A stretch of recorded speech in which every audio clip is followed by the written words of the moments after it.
बहुओं की स्थिति वह है घरों में। उस बहू ने कहा महाराज बहुत पीड़ा होती है हमें भी, हम भी परिवार छोड़ के आए हैं, हम भी इस घर को अपनाते हैं, लेकिन इस घर ने हमें आज तक अपनाया नहीं। क्या होता, क्या क्या फर्क पड़ता है? एक बात बताओ, सासुओं से मैं पूछता हूं, बेटी कब आती है तुम्हारे घर में गर्मी की छुट्टियों में? यहां रोज नाश्ता कौन बनाता है? बेटी आके बनाती है, बहू बनाती है? बहू बनाती है ना। रसोई कौन बनाती है? बहू बनाती है। चलो नौकरानी होगी, निर्देश तो बहू देती है ना, देखती है ना। बीमार हो जाओ तो बहू आके पूछती है, बीमार हो जाओ तो दवाई भले झुंझला के दे, गुस्से से दे, देगी बहू ही, पड़ोसिन देने वाली नहीं है। ध्यान रखना, कुछ भी करेगी, तकलीफ हो, दुख हो, संकट हो, बहू ही साथ में आती है। बेमन से आए या मन से आए, साथ तो बहू ही देती है ना।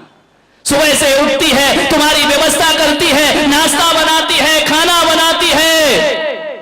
एक बात ध्यान रखो, आप ईमानदारी से बताना, एक संत की सभा में बैठे हैं, बहू ज्यादा काम करती है या बेटी ज्यादा काम करती? ईमानदारी से बताना।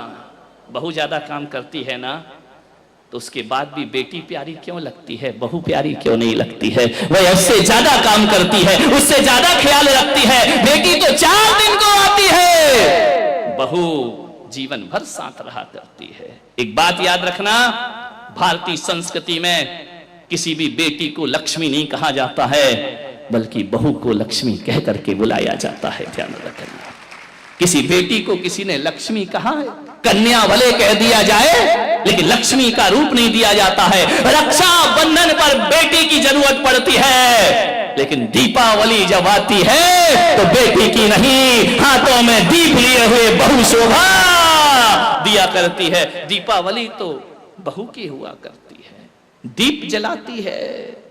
रक्षाबंधन पे तो राखी बांधकर चली जाएगी, मिठाई खाएगी, कुछ पैसे भी ले जाएगी।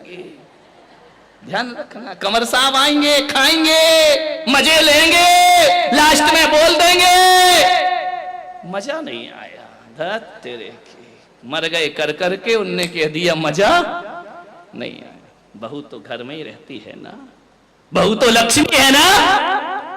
आज तक किसी बेटी की आरती किसी माँ ने नहीं उतारी होगी, लेकिन बहू जब घर में आती है तो सास को दीप लेकर उसकी आरती उतारना पड़ती है। बहू मंगल है, बहू शुभ है, बहू लक्ष्मी का रूप है, बहू सरस्वती का रूप है। जब वह बहू घर में आती है, तुम्हारे वंश को अंश प्रदान करती है, और जब उन्हें संस्कारित करती है तो यही बहू सरस्वती का रूप हो जाया करती है। ध्यान रखिए, और यही बहू लक्ष्मी का रूप हो जाती। बहुओं को लात मारना यानी लक्ष्मी को लात मारना के समान पाप हुआ करता है। ध्यान रखिए, बहुएं तो घर की शोभा होती है, प्राण होती है। बहुएं ना हो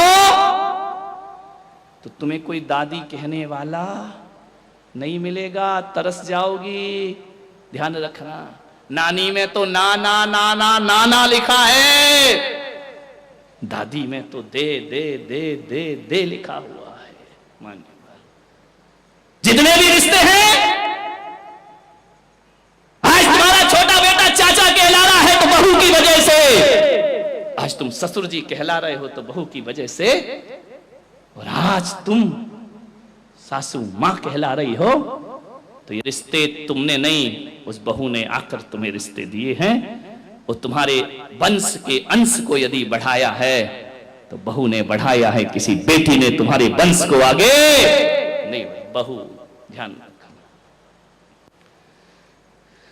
कितनी भी पूजा कर लेना, 1 घंटा पूजा करना मंदिर में, स्वाध्याय करना, सामायिक करना, माला फेरना, भगवान महावीर ने कहा है शरीर और आत्मा में भेद करोगी तो सम्यक दृष्टि हो जाओगी, और बहू और बेटी में भेद करोगी तो मिथ्या दृष्टि हो जाओगी। ध्यान रखना, बहू बेटियों में भेद की रेखा मत खींचिए। कितना भी प्रवचन सुन लो, कितनी भी समाज सेवा कर लो, कितना भी धर्म कर लो, यदि बहू से नफरत करती हो तो आपकी पूजा पाठ सब एक पाखंड है, एक ढोंग है। कुछ नहीं होने वाला, इससे कोई कायाकल्प होने वाला नहीं है। ये पूजाएं तुम्हें स्वर्ग नहीं भेज सकती हैं, ये पूजाएं तुम्हें मोक्ष नहीं ले जा सकती हैं। कितना भी कर लेना, समाज में बड़ी बड़ी माला पहनने से कोई महान नहीं हुआ करता है। हर एक बात याद रखना, ये समाज की मालाएं कोई हकीकत की नहीं हुआ करती हैं, 80% तो धोखेबाजी हुआ करती है। आपसे मैं निवेदन करना चाहता हूं, समाज के सम्मान में कोई व्यक्ति महान नहीं होता है, अपने घर में जो सम्मान पाता है वो दुनिया में महान हुआ करता है। अपनी बहू की नजरों में उठी हो क्या? अपने परिवार की नजरों में अच्छे बने हैं क्या? नहीं बनते हैं। दुनिया की नजरों में महान बन जाओ, कोई कीमत नहीं हुआ करती है। अपने घर की नजरों में ऊपर उठने का प्रयास करिए। मानिए, तकलीफ क्या हो जाती है? बहू लेने तुम ही जाती हो, शादी नहीं होती तो 10 जगह हाथ पैर जोड़ती हो, कुंडली मिलाती हो, मेरे लड़के की शादी करा दो। एक काम करना, युवाओं से मैं कहूंगा, शादी आदि करो ना, कुंडली मुंडली का एक अलग लफड़ा, इस चक्कर में कई कुंवारे घूम रहे हैं। मैं आपसे इतना ही निवेदन करूंगा कि अब की बार कुंडली मिलाओ तो अपनी मत मिलाना, है ना। किसी भी पंडित को दिखाना तो कहना जो लड़की मेरे घर आ रही, देख उससे मेरी मां की कुंडली मिल रही है या नहीं मिल रही है, मेरे पास उसे कितना रहना है, सबसे ज्यादा तो सासू के साथ। गड़बड़ घर वहीं से होता है, क्योंकि जो बहू आएगी अधिक से अधिक समय भाई परिवार में गुजारती, तुम्हारे साथ कितना गुजारेगी? सुबह जाओगे थके हारे दुकान जाओगे, शाम को लौटोगे दुकान से, रात को घंटे 2 घंटे बात करोगे, फिर नींद लग जाएगी, फिर चले जाओगे। गड़बड़ तो महाभारत कहां से शुरू होती है? बहुओं से और सासुओं से। मान क्या तकलीफ हो जाती है बहू के आने पर। एक बात बताओ, तकलीफ केवल इतनी है कि एक मां अपने बच्चे को, अपने बेटे को अपने अनुसार पालती है, अपने अनुभव से पालती है, अपने जीवन की दिशा से, दृष्टिकोण से पाल के बड़ा करती है। बच्चा मां के अनुसार पलता है। स्कूल से आता है, मम्मी मेरा बैग कहां है, मम्मी मेरे जूते कहां है, मम्मी मेरे कपड़े कहां है, मम्मी मेरा खाना कहां है, मम्मी को ढूंढता है बच्चा। जब तक शादी नहीं होती, ध्यान रखना, मम्मी को ही तो ढूंढता, मम्मी मम्मी हर चीज में मम्मी, बाजार चलना मम्मी, शॉपिंग करना मम्मी। ध्यान रखना, हर जगह मां के साथ घूमता है बच्चा। एक बात याद रखना, हर जगह वह मां को तलाशेगा, तकलीफ नहीं होती वहां।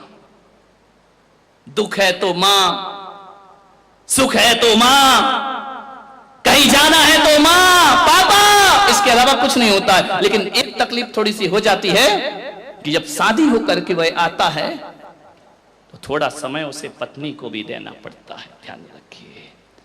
और जब ये समय हमारे समय में से कटने लगता है ना, तो मां को तकलीफ होने लगती है। ध्यान रखिए, ये नेचुरल बातें हैं, प्रैक्टिकली बातें हैं कि पहले आते साथ बेटा मां को ढूंढता था, अब बहुत से काम ऐसे हैं जो पत्नी के हवाले हो जाया करते हैं।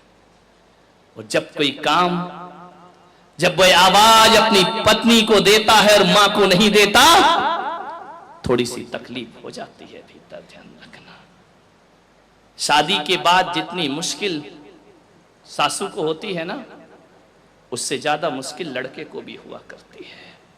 ये मत सोचो कि केवल बहू को एडजस्ट करने में वक्त लगता है, परेशान होती है। ये लड़कों को भी बहुत दिक्कत, जब तक शादीशुदा लड़कों से पूछो, हमेशा कहते इससे तो, हाँ ये तुम क्यों बोल रही, उनको बोलने दो। ध्यान रखिए, 4 दिन को बेटी आ जाती है। देखो छोटी छोटी बातें बता रहा हूं जो बहुत बड़ी बनती हैं, जो इतनी खाइयां पैदा करती हैं। गर्मी के दिन ससुर जी ने कहा कि चाय बनाओ, बेटी गर्मी में पीहर आई है, बहू भाभी भी है। बेटी ने कहा पापा जी बनाती हूं। अम्मा कहती बेटी तू क्यों बनाएगी? बोली क्यों? भाभी है ना, तू तो 4 दिन को आई, आराम कर ले।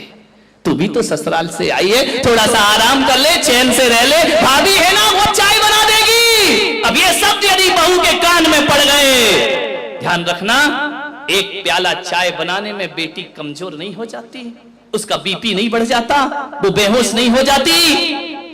ध्यान रखना, एक प्याला चाय में कोई बहुत बड़ी मेहनत का काम नहीं था, लेकिन जब कोई सास ये शब्द बोलती है ना कि तू आराम कर, भाभी बनाएगी, ध्यान रखना, एक प्याला चाय ने तुम्हारे दिलों की दूरियां बढ़ा दी। ध्यान रखिए, छलनी हो जाता है उस बहू का सीना।